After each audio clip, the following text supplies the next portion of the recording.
आज के इस विशेष विश्लेषण में एक ऐसी सच्चाई पर बात करेंगे जो सुनने में किसी साइंस फिक्शन फिल्म की कहानी जैसी लगती है, लेकिन असल में ये बिल्कुल हमारी अपनी हकीकत है। हमारी पृथ्वी, जो एक बेहद सुंदर और संतुलित ग्रह है, आज अपने इतिहास के सबसे बड़े संकट से गुजर रही है। क्या मानव सभ्यता सच में इस ग्रह को खत्म करने की दिशा में आगे बढ़ रही है? आज इसी अजीब और परेशान करने वाले रहस्य की तह तक जाएंगे। तो चलिए इसमें गहराई से उतरते हैं।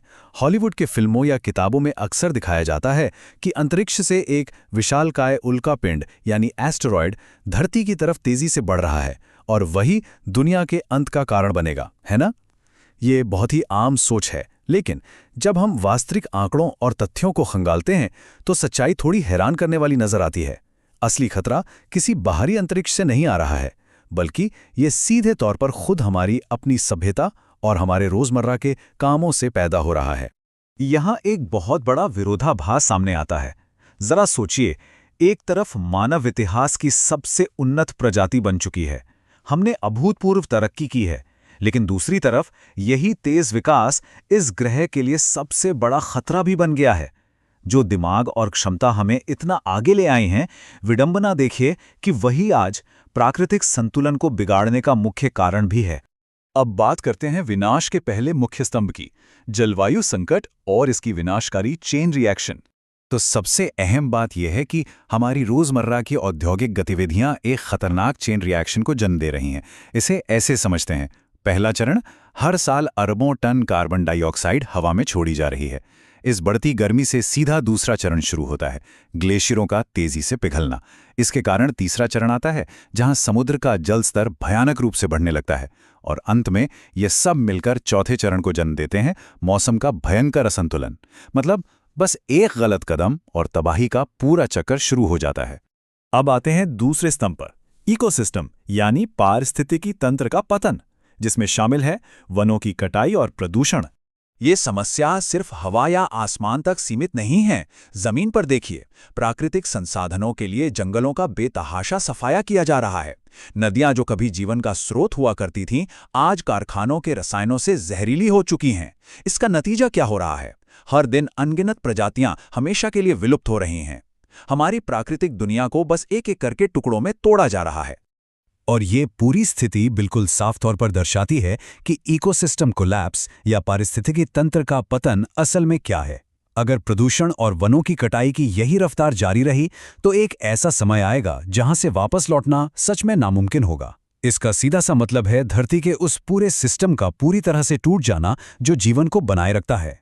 तीसरा और शायद सबसे डरावना स्तंभ है परमाणु वास्तविकता, यानी मांग पर विनाश। ये खतरा किसी प्राकृतिक आपदा से पूरी तरह अलग है, क्योंकि ये 100% मानव निर्मित है। बस कुछ ही मिनटों की बात है। ये सिर्फ कोई साधारण वाक्य नहीं है, बल्कि एक खौफनाक सच्चाई है। डूम्सडे क्लॉक यानी कयामत की घड़ी जैसे पैमाने इसी खतरे को जो दर्शाते हैं। आज हमारे पास ऐसे हथियार मौजूद हैं जिनके इस्तेमाल से पूरी मानव सभ्यता को नष्ट होने में सदियां नहीं लगेंगी, बल्कि सिर्फ कुछ मिनट लगेंगे। ये तकनीक का वो काला हिस्सा है जो बस एक बटन दबते ही सब कुछ खत्म कर सकता है। लेकिन रुकिए, कहानी यहीं खत्म नहीं होती। यहीं से शुरुआत होती है चौथे स्तंभ की, हमारा अंतिम विकल्प और एक निर्णायक मोड़। अब निराशा से आशा की तरफ बढ़ने का समय आ गया है, क्योंकि हालात अभी पूरी तरह से बेकाबू नहीं हुए हैं। एक बहुत ही स्पष्ट सच्चाई ये है कि इंसान ही समाधान है। जिस प्रजाति ने इस ग्रह को तबाही के कगार पर ला खड़ा किया है, हैरानी की बात यह है कि सिर्फ वही प्रजाति इस तबाही को रोकने की क्षमता और ताकत भी रखती है। चलिए आगे बढ़ते हैं और देखते हैं कि धरती को बचाने के लिए किन 3 मुख्य हथियारों का इस्तेमाल किया जा सकता है। पहला है तकनीक। जिस तकनीक ने प्रदूषण बढ़ाया, वही आज स्वच्छ ऊर्जा देकर धरती को बचा सकती है। दूसरा है जागरूकता, सच्चाई को गहराई से समझना और फैलाना।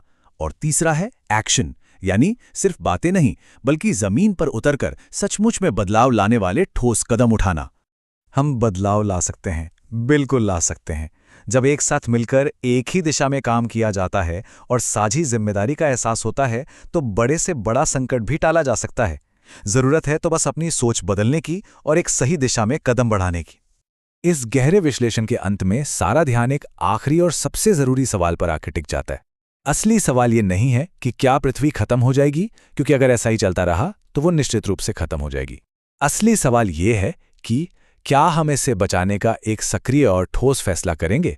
ये गहराई से सोचने का विषय है, क्योंकि इसी एक उत्तर पर आने वाले पूरे भविष्य की नींव